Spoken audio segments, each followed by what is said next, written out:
ಒಂದು ಸ್ಟೇಟ್ಮೆಂಟ್ ಬಂದಿತ್ತು, ನ್ಯೂಸ್ ನೋಡಿ ನಾನು ಕುತ್ಕೊಂಡು.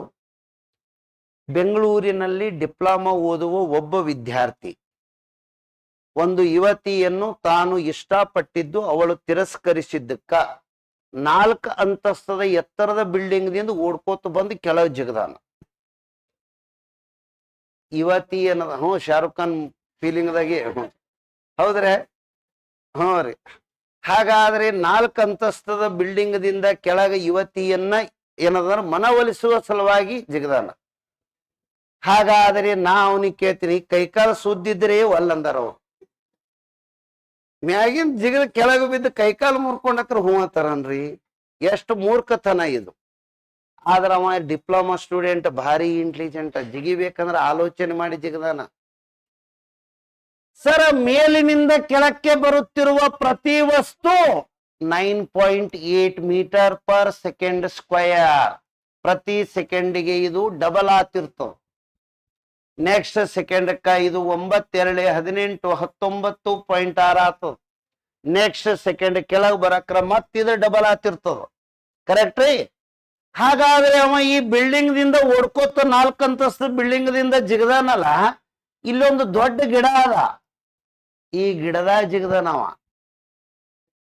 ಈ ಗಿಡದ ಜಿಗದಕ್ರ ಒಂದ್ ಏನ್ ಯೂಸ್ ಆಗ್ತದಂದ್ರ, ಅವ ಜಿಗದಕ್ರ ಸ್ಪೀಡ್ ಹೆಚ್ಚಿಗಿರ್ತದ. ಈ ಗಿಡಕ್ಕೆ ಒಂದೇ ಒಂದು ಸಣ್ಣದ ಟೊಂಗಿ ಟಚ್ ಆದ್ರೂ ಅವನ ಎನರ್ಜಿ ಎಲ್ಲ ಸ್ಪೀಡ್ ಅದಕ್ಕೆ ಟ್ರಾನ್ಸ್ಫರ್ ಆಗ್ತದ. ಅದಕ್ಕೆ ಟ್ರಾನ್ಸ್ಫರ್ ಆಗಿ ಅವನ ಸ್ಪೀಡ್ ಏಟಾಯ್ತು, ಮತ್ತೊಂದು ಟೊಂಗಿ ಬಡದ, ಮತ್ 0 ಆಯ್ತು, ಮತ್ತ ಟೊಂಗಿ ಬಡದ, ಮತ್ 0. ಇಲ್ಲಿದಿಂದ ಇಲ್ಲಿಗೆ ಏನ್ ಬಿದ್ದಾನ ಆಟೆ ಕರಿ ಅವ ಮ್ಯಾಗಿಂದ ಬಿದ್ದೇ ಇಲ್ಲ ಅವ. ಹೌದಾ ಇಲ್ಲ ರೀ? ಅಟ್ಟು ಮೀರಿ ಜಗ ಹೆಂಗಿತ್ತು ನಾ ಹೇಳ್ತೀನಿ. ಹೌದ್ರೆ? ಹಂಗ ಒಂದು ವೇಳೆ ಇಲ್ಲಿ ಗಿಡ ಇರ್ಲಿಲ್ಲ ಅಂದ್ರೆ ಜಿಗದಿದ್ನಂದ್ರೆ ಇವೆರಡೂ ಕಾಲಾಗಿನ ಫ್ಯೂಮರ್ಗಳು ಇಲ್ಲಿ ಬರ್ತಿದ್ವು. ಹೌದೋ ಇಲ್ಲೋ? ಅದಕ್ಕ ಗ್ರಾವಿಟೇಷನಲ್ ಎನ್ನುವುದು ಒಂದು ವಸ್ತು ಟಚ್ ಮ್ಯಾಗಿಂದ ಯಾವುದೇ ವಸ್ತು ಬೀಳಲಕ್ಕ, ಅದಕ್ಕೆ ಜಸ್ಟ್ ಒಂದು ಕಟ್ಟಿಗೆ ಟಚ್ ಮಾಡಿದ್ರ ಆಯ್ತು, ಅವನು ಎಲ್ಲಾ ವೇಗ ಎದಕ್ ಟ್ರಾನ್ಸ್ಫರ್ ಆಗ್ತದ. ಅಲ್ಲಿ ಇದನ್ನ ಮತ್ತೆ 0 ಸ್ಟಾರ್ಟ್ ಆತನ್ರಿ ಅವ. ಅರ್ಥ ಆಯ್ತ್ರೆ? ಮಾವಿನ ಗಿಡ ಮಾನವ ಬಹಳಷ್ಟು ಆಶಯಕಾರ. ಹಿಂಗ್ಯಾಕಂದ್ರಿ ಸರ್ ಅಂದ್ರೆ, ಎಕ್ಸಾಂಪಲ್ ಹೇಳ್ತೀನಿ. ಮಾವಿನ ಗಿಡ ತನ್ನ ಫಲವತ್ತತೆ, ತನ್ನ ಸಂತಾನೋತ್ಪತ್ತಿ, ತನ್ನ ಉಳಿವಿಗಾಗಿ ಅನೇಕ ಗಿಡಗಳಲ್ಲಿ ಕಾಯಿಗಳನ್ನು ಬಿಟ್ಟಿರ್ತವ ತುದಿಯಲ್ಲಿ ಎಲ್ಲ ಕಡೆ. ನನಗದು 5,000 ಕಾಯಿ ಕೊಟ್ಟದ. ನಾನು ತೃಪ್ತಿನೇ ಇಲ್ಲ. ಗಿಡದ ತುದಿಯಲ್ಲಿ ಏನೋ ಒಂದು ಕಾಯಿ ಕಾಣಕತ್ತವ.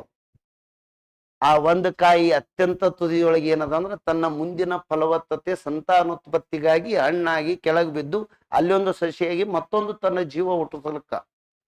ನಾವು ಆಶಾತನದಿಂದ ಅತ್ಯಂತ ತುದಿಯಲ್ಲಿರುವ ಈ ಕಾಯಿನೂ ಬಿಡ್ಲಾರ್ದೆ ಸಣ್ಣ ಟೊಂಗಿ ಮ್ಯಾಗ ಹೋಗ್ತೀವಿ, ಟುಬಕ್ಕತ್ತ ಕೆಳಗೆ ಬೀಳ್ತೀವಿ. ಹೌದೋ ಇಲ್ಲೋ? ಬೀಳಕ್ರ ಒಟ್ಟ ಏನೂ ಆಗಲ್ಲ. ಯಾಕಾಗಲ್ಲ ಅಂದ್ರೆ ಅವನಿಗೆ ಪ್ರತಿಯೊಂದು ಟೊಂಗೆಗಳು ಏನಾತಿರ್ತಾವ, ಟಚ್ ಆತವ. ಅವನ ವೇಗ 0 ಹಾಕೋತ್ ಬರ್ತದ, ನೆಲದ ಮ್ಯಾಗ ಬೀಳ್ತಾನ. ಯೂಶಲಿ ಮಾವಿನ ಗಿಡದಾಗಿಂದ ಕೆಳಗೆ ಬಿದ್ದು ಜೀವ ಹೋಗ್ಯದನ್ನೋರು ಯಾರೂ ಇಲ್ಲ. ಅರ್ಥ ಆಯ್ತ್ರೆ? ನನ್ನ ಪರ್ಸನಲ್ ಒಪಿನಿಯನ್, ಅತ್ಯಂತ ತುದಿಯಲ್ಲಿರುವ ಕಾಯಿ ತೋಳಕ್ ಹೋಗ್ಬೇಡ್ರಿ, ಅದಕ್ಕೂ ಬಿಡ್ರಿ. 5,000 ನನಗ್ ಕೊಟ್ಟದ, ಒಂದು ಕಾಯಿ ಅದರ ಸಲುವಾಗಿರೇ ಇಡೋದು. ಹೌದೋ ಇಲ್ಲೋ? ಇದು ನಮ್ಮಲ್ಲಿ ಇರುವಂತ ಪ್ರಕೃತಿಯ ನಿಯಮ. ಬರಿತೀರ? ಬರ್ರಿ, ಪಟ್ನೆ ಬರೀ ನೋಡೋಣ.